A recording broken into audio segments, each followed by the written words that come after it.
আসসালামু আলাইকুম, কেমন আছেন সবাই? আশা করি ভালো আছেন। নতুন আরও একটি ভিডিও নিয়ে চলে আসছি, আশা করি ভালো লাগবে। আমার চ্যানেলে যারা নতুন তাদেরকে স্বাগত জানাই।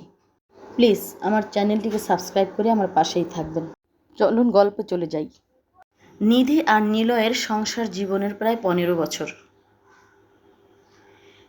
বিশ্ববিদ্যালয়ের সম্পর্ক থেকে শুরু করে সংসারের সম্মতি সবই ছিল তাদের এই মিষ্টি সম্পর্কের মধ্যে।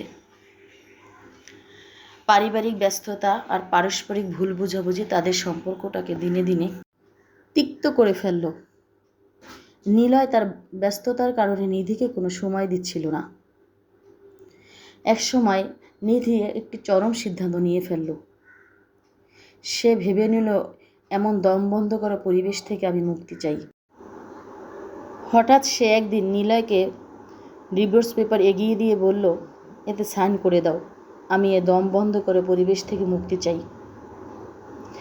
নিলয়ের মুখে তখন ভাষা আটকে গেল।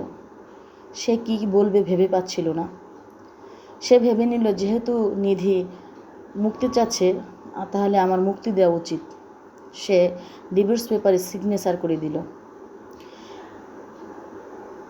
ডিভোর্সের পরে বাঁধনহারা জীবন নিধির ভালোই লাগলো। জবাবদিহিতার মতো কেউ ছিল না, স্বাধীনতা আর স্বাধীনতা।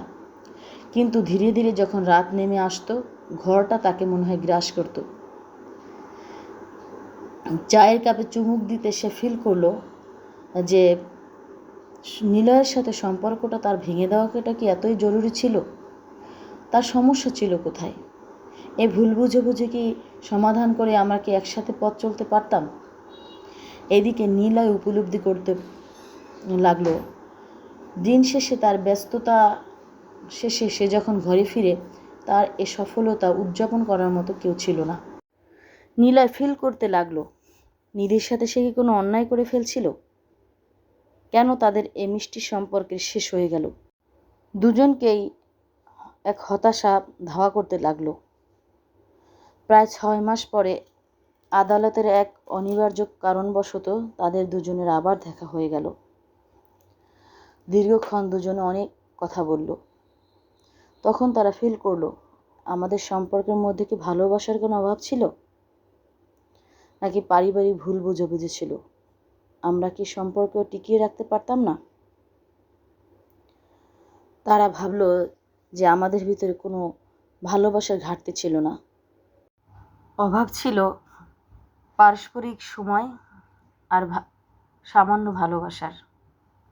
ব্যস্ততা অনেক সময় মানুষকে এভাবে দূরে সরিয়ে দেয়, কিন্তু সেটা বিচ্ছেদ নয়, সেটা সমঝোতার মাধ্যমে শেষ করা উচিত।